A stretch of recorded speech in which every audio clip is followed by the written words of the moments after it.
Ici, le titre de l'ouvrage de ce coaching, c'est Entreprendre par compétence. Entreprendre par compétence. Entreprendre par compétence.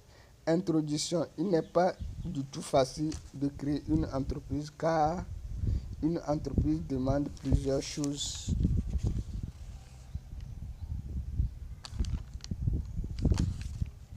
Ces choses demandent une grande quantité de monnaie pour le financement de la création de l'entreprise. Et puis, on a aussi le problème de financement du recrutement des compétences universitaires, c'est-à-dire les leaders pour piloter les projets de l'entreprise. Il est facile de trouver un travailleur qui possède la compétence d'un poste de travail technique, mais il est difficile de trouver un travailleur qui possède la compétence universitaire et qui comprend le projet de la nouvelle entreprise qui va naître. Ici, je propose ma théorie d'entrepreneuriat par compétence. Une théorie qui consiste à regrouper une certaine compétence pour créer une micro-entreprise ou une petite entreprise dans le souci de produire les produits pour répondre aux besoins des habitants d'une localité. Donc, chacun, après sa formation, désire travailler dans une entreprise. Or, des entreprises ont des limites d'embauche. Donc, elles embauchent lorsqu'elles ont besoin des travailleurs. Or, quand l'être humain finit sa formation, lui aussi veut s'insérer dans un monde de travail ou dans le monde professionnel pour tirer une source de revenus de substance. Donc, faute de création de l'entreprise, donc il faudrait qu'ils s'associent ensemble pour pouvoir créer une micro-entreprise et tirer une source de revenus de substance ensemble. Donc, c'est une théorie que je propose donc pour aux gens. Donc, comme les entreprises n'ont pas la capacité d'embaucher tout le monde, donc il faudrait que le reste s'associe par compétence et produire leurs services et vendre et partager le bénéfice. Donc ça peut être le rêve d'autres des gens, des travailleurs, pour pouvoir tirer leur source de revenus de subsistance. 1. Association de compétences. Association de compétences. Association de compétences ou association d'entrepreneurs consiste à regrouper une même compétence ou de différentes compétences ou des entrepreneurs pour créer une micro-entreprise ou une petite entreprise pour produire un produit pour vendre à une cible qui manque ce produit. Cette micro-entreprise ou petite entreprise doit avoir forcément un ou des marchés de vente qui va consommer les produits de l'entreprise chaque jour que Dieu fait pour générer un chiffre d'affaires à l'entreprise. Les domaines qui demandent ce type d'entreprise sont l'agriculture, l'élevage, commerce, magasinage, usine, industrie, transport, formation, etc. etc. Exemple, un groupe d'entrepreneurs peuvent s'associer pour créer une petite entreprise qui aura pour mission de produire du gari en se spécialisant sur un nombre de tâches lors du processus de production du gari au sein de l'entreprise. Il suffit de louer un lot de terrain clôturé, construire la salle de production où on va produire du gari, avoir un ou deux magasins où on va stocker et conserver les matières premières et le gari, un ou des moulins qui vont écraser les tubercules du manioc en pâte de manioc, des couteaux, des bassines, des foyers, des marmites, des sacs où on va conserver du gari, avoir un moyen de transport, etc. etc. Une petite entreprise agricole qui aura pour mission de produire les tubercules de manioc pour faire du gari et du cousette. Il faut une superficie de sol dans un village, des dabas, des roues, un reposoir, coupe-coupe, hache, un ou des magasins pour conserver, stocker les matières premières et les tubercules de manioc récoltés.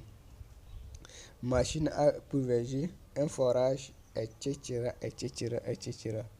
Donc, j'ai donné un exemple d'association pour créer une micro-entreprise. Donc, dans le secteur agricole, d'élevage, du magasinage, du commerce, donc on a tellement besoin de ces entreprises pour pouvoir produire les produits. Donc, on parle des petits producteurs. Donc, les petits producteurs. Donc, c'est une théorie que je viens de mettre en place pour les petits producteurs d'utiliser pour deux entreprises. Une entreprise est une unité de production d'un produit. L'association d'entrepreneurs retourne à peu près l'entreprise du Taylor qui consiste à organiser scientifiquement le travail pour rendre facile la production des produits de l'entreprise. L'entreprise Taylor est composée du chef de l'entreprise ou le chef d'équipe et les travailleurs. On doit étudier les tâches de l'activité de la production des produits de l'entreprise pour connaître le nombre de tâches qui composent l'activité pour produire les produits à la chaîne, entre parenthèses le Fordisme, en utilisant la théorie de spécialisation des tâches aux travailleurs de l'entreprise. Lorsque plusieurs personnes se mettent ensemble pour produire les produits, la production des produits devient facile. La quantité de production des produits de l'entreprise est élevée par jour, par semaine, par 2 semaines et par mois. Et le prix du produit est abordable sur le marché, ce qui occasionne l'achat rapide des produits de l'entreprise en entraînant un bon chiffre d'affaires ou un chiffre d'affaires élevé à la fin du mois pour l'entreprise. Lorsqu'un petit nombre de travailleurs se mettent à produire les produits d'une entreprise, le travail est pénible et la quantité de production des produits de l'entreprise est faible. Le prix des produits est cher sur le marché, qui fait démissionner les clients de consommer les produits de l'entreprise, entraînant un faible chiffre d'affaires à la fin du mois.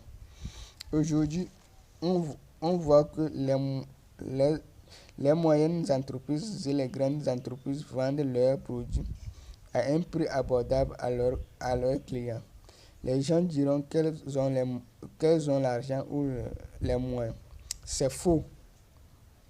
Ces entreprises utilisent de la technologie, des leaders, des dirigeants et des travailleurs compétents qui travaillent ensemble. La quantité de production des produits est élevée à la fin des jours ouvrables d'une semaine. Leurs équations, c'est d'utiliser un petit temps pour produire une grande quantité de produits qui va rendre les prix des produits abordables sur le marché.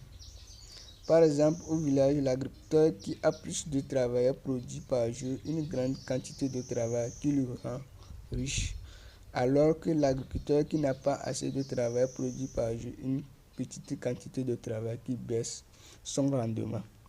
Vaut mieux de s'associer pour produire une grande quantité de produits par jour pour devenir riche. 3. Produit.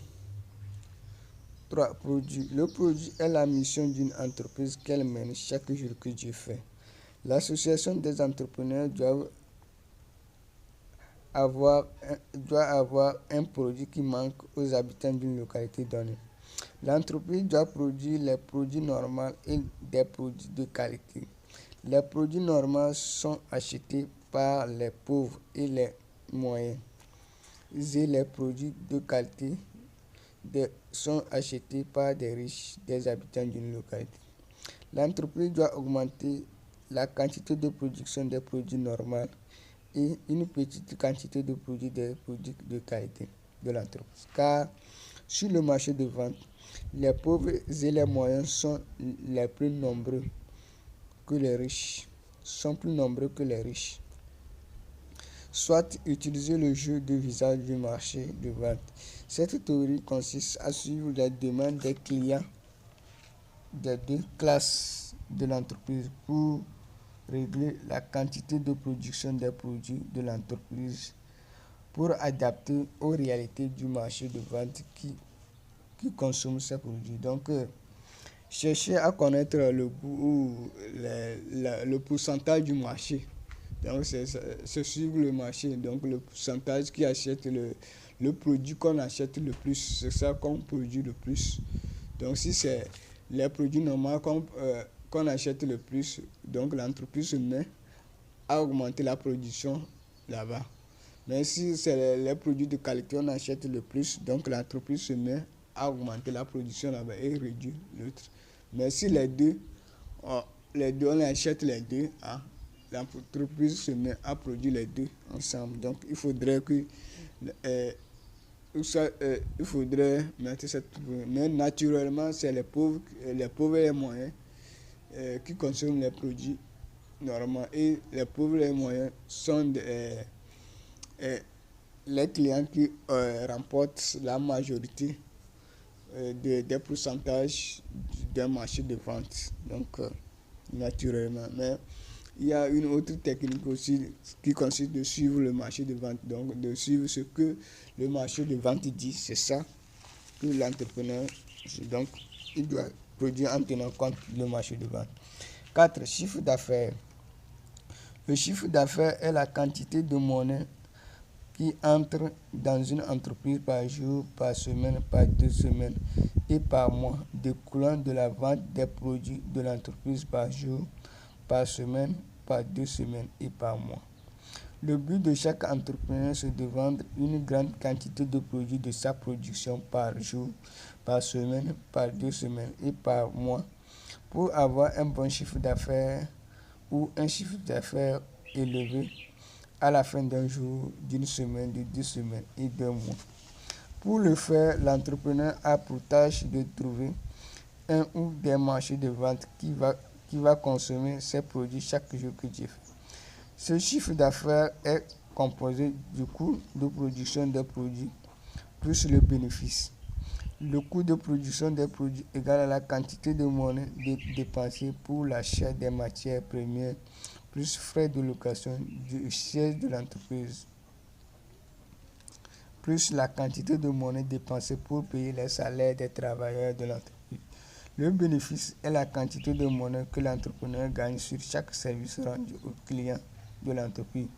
Ce bénéfice est partagé entre l'association des entrepreneurs à la fin de chaque semaine que Dieu fait. Donc, on doit produire les produits pendant les jours ouvrables d'une semaine pour répondre aux demandes des clients de l'entreprise pour pouvoir générer les chiffres d'affaires à la fin des jours d'une semaine ou à la fin d'une semaine. Donc, il faudrait que la micro-entreprise ou la petite entreprise a plusieurs marchés ou un grand marché de vente qui consomme les produits chaque jour que Dieu fait pour avoir un bon chiffre d'affaires ou un chiffre d'affaires élevé. Donc,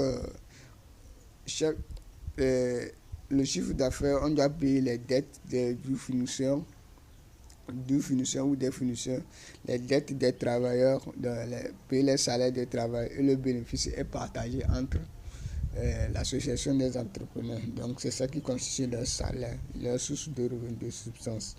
Donc, il faudrait mettre cette théorie en pratique pour pouvoir créer des micro-entreprises et des petites entreprises pour produire et vendre.